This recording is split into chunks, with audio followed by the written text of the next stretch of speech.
nodding kindly towards her. "Good girl, brave girl," they tell her. "You made the right choice after all." She is barefoot, and she is walking towards the light, towards that yellow-orange light. But it is only beautiful tonight, only a warm, welcoming glow in front of her, nothing else. There is no fire. The buildings are not burning. They are not exploding all around her.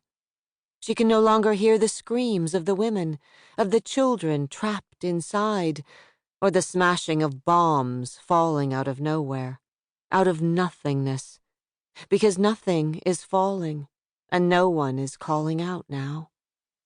It is perfectly still, perfectly lovely and still. She can hear the baby half a mile away, hear the sound of its sucking, of its contentedness. She has never felt so light, so carefree and young, like a child herself.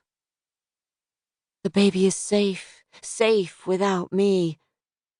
And now she is standing right in front of the light, basking in the radiant, fiery glow, and she laughs without sound in that vacuum, in that great, silent space.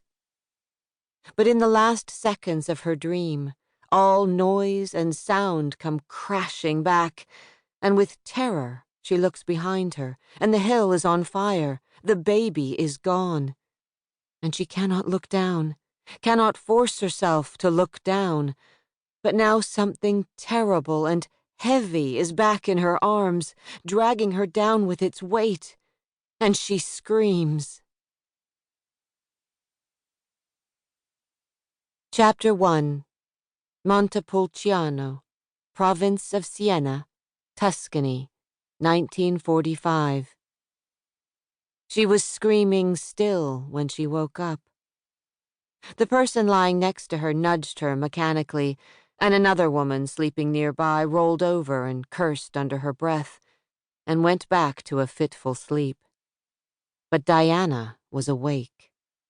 She didn't want to go back to her dream, so she extricated herself from the tangled bedclothes, from the bed she shared with 2 other women. Her corner of the mattress had a hole in it the size of her fist, and she looked away automatically, as she always did, unwilling to think of what had made it. The room was quiet, except for the steady breathing of the women, piled 3 to a bed, 2 to a couch, lying pell-mell over the old wooden floorboards of the upstairs room. She stepped around outstretched arms, between piles of quilts thrown off in the night, the smooth outline of narrow hip bones, of voluptuous bellies showing through threadbare satin, tattered cotton, and gingham worn to a faded check. She heard the familiar shrill whistle near her ear, swatting vaguely in that direction, the zanzara moving off to feast on the sleeping women, joined by dozens of his compatriots swarming in through the open casement windows. The air was already hot, even though the sun was not yet up.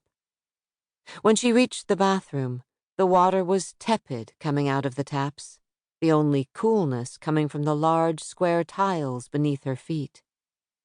She caught sight of herself in the blistered mirror hung high on the wall. She could only see her face, her long neck, and dark hair. She stood on her toes to see her protruding collarbone, rubbing it slowly as if she could hide it, as if she could fix it, as if she could make herself look young and healthy and beautiful again.